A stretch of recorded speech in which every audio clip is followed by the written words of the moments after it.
ang Bible. Ano ba sa inyo ang Bible? Ha? The Bible is the way. The Bible is the way. The manual for life. Okay? The supernatural book. Okay?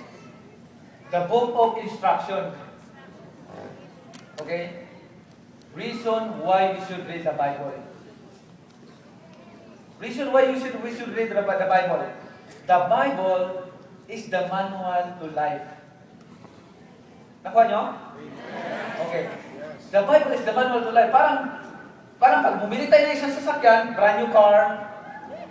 Okay? Pag bumili tayo ng isang sasakyan na maganda, hindi natin alam paano maniho, anong binabasa natin?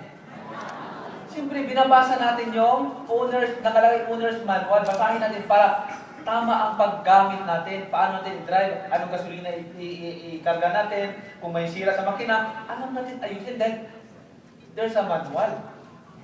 Amen ba? Parang yung, nung bumili ako ng iPhone, alam yung iPhone 4?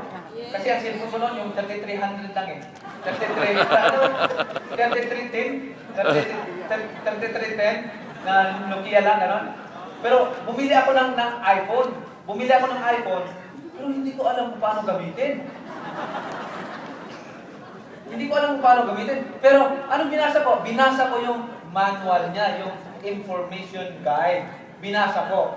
Kaya alam ko na ngayon, may video-video pa, may ano pa, picture-picture pa. Pwede pa mag-open ng internet yan. Ganon. Kasi binasa ko yung manual, alam ko pa.